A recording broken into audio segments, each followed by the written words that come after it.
Hey everyone, well, I'm back today to share with you my first story for the back to school week.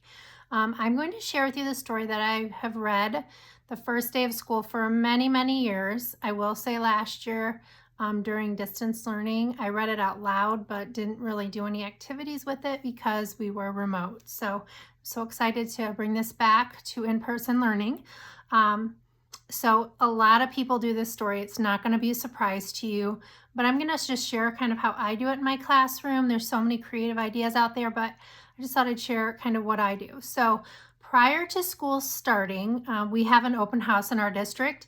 So the parents come and drop off supplies and grab information from me. So I always have something for the kids as well. So to kind of gear up for this story, I wrote a little poem. So let me share the story first. It is, you may have guessed it, First Day Jitters.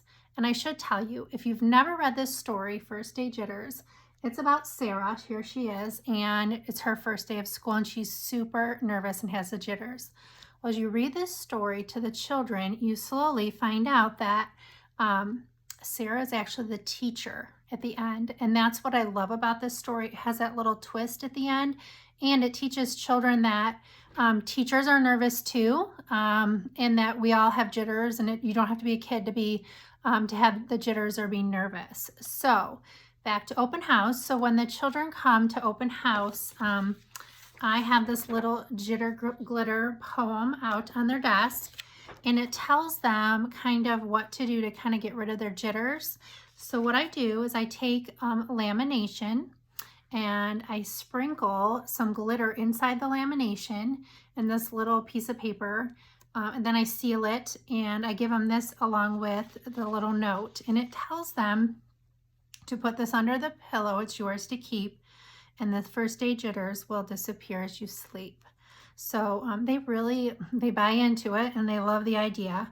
I will tell you, I used to give them like a little bag of glitter, but why did I switch over to laminating glitter? Because I'm a mom and a teacher, and if you've ever used glitter, it gets everywhere. So this is one way of like giving them glitter. I kind of round the edges too, so it's not pokey, but giving them glitter and not having them get glitter everywhere, and it's flat and it can lay underneath their pillow. Another back to school idea I have for this story, which I'm going to be honest with you, I did a few times and then I don't do it anymore. But just it's your comfort level and what you want to do. But it tells the parents, a little letter, and it tells the parents that they can bring a stuffed animal to school with them or something with them to kind of take the jitters away. So I just don't want the distraction of something else on their desk. But my teammates, some of them use it and they don't mind. So I just wanted to share it with you because, you know, it's up to you. It's a personal preference. I just rather not have it on their desk or around another thing, but they do love it. So I did have a little friend this year who was super jittery all year long, and she kept a little cat with her all day, and it didn't really bother me. So I guess I should get over it, right?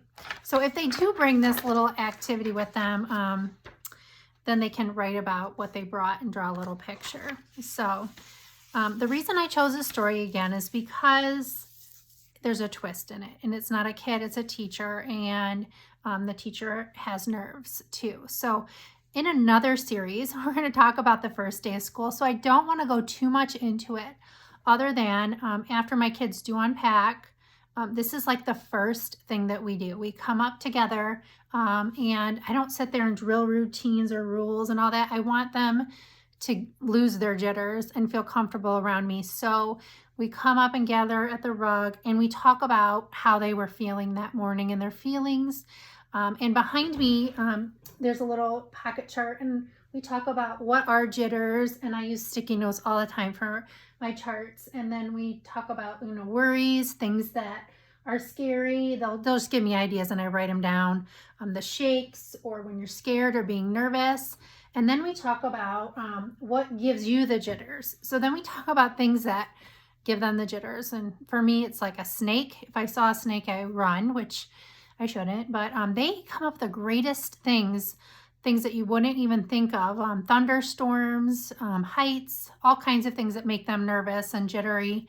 And then we talk about what can we do to get rid of jitters, what helps us get rid of jitters. So then we brainstorm those ideas, and it's just like immediately we're all collaborating and sharing, and I've developed a safe place. And even if you don't have this product, but you have this story, you can talk about these things with the kids, and it really just lets them know that they can be comfortable and calm down a little bit. So I try to do this kind of early on in the morning, like I said, and then I read to them the story, The First Day Jitters. So, and I love to read it because I know what the end is, but they don't. So it's kind of just a fun little task. So it is the first day of school when I do this. We don't do a whole bunch of comprehension and things. Sometimes we do a little predicting. We talk about what we think is going to happen in the story. And then when we're done, we talk about when you have the jitters, you are blank and you look like this, and they draw a little self-portrait. But the biggest thing that we do every year on the first day of school is we make jitter jars. And there are a couple ways you can do the jitter jars that I have in my little packet. So I'll show you my first way that I used to do it. And this is just a little person here. And we would write the things in the jar that took our jitters away. So I have hugs, kisses, talking, jokes, desserts, and friends. And so you can make a little topper there. So I've done that. I did that, I should say, for several years. But it required a lot of cutting of pieces on the first day. And I always just feel like I'm so stretched for time, but they sure do turn out really cute. So then I kind of went to just making the jar. So I'm going to share that with you. And here's a little jitter jar. And I tie like a little bit of burlap ribbon on the end of them. And then I hang these up, and they're adorable. This is a jitter jar also that says, my kids, Mr. Mitchell, chocolate, music, hugs, and naps. These are all the things that take my jitters away. But you could do jitter jars and put all your jitters in them and then seal them. And that's usually what I do. And I don't have an example of that, but you could write all the things that give you the jitters, and you seal that jar tight. They put their name at the top. So I will show you a picture real quick of last year's or 2 years ago's jitter jars. Hopefully you can see how cute those turned out. I like to print them on this colorful paper and hang them up with a little sign. And then I had a little sign that says, these jars take our jitters away. So the very end of the day, the last thing I do with the jitters is I give them this little certificate. Hooray, you made it through the first day of school. And we just kind of wrap up our thoughts. But I also read a second story that I do no activities with, but I want to share it with you because, like I said, it was really hard for me to narrow down. And I do read aloud a chapter book to my first graders, but I don't start that until we really start curriculum and stuff. So what I usually do is do two picture books a day. One we do activities with, like the first day jitters, and the other one I just read at the end of the day is just like a simple little read aloud. So one of my favorites, it's this new story, is called We Are All Welcome.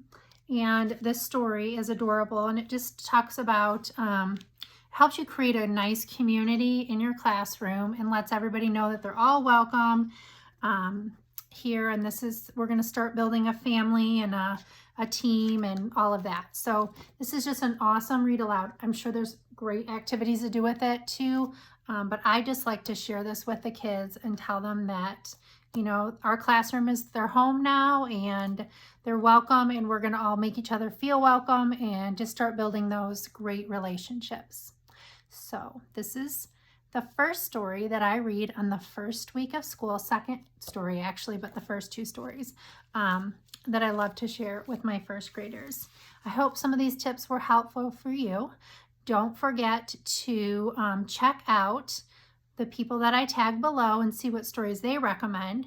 And also, I will go to my highlights on my homepage on my Instagram, and I will make sure Back to School button is kind of up front, and you can watch as I share some of these stories and the activities I actually did from previous years. So if you want to see more. So stay tuned for the next back to school book. Have a great day.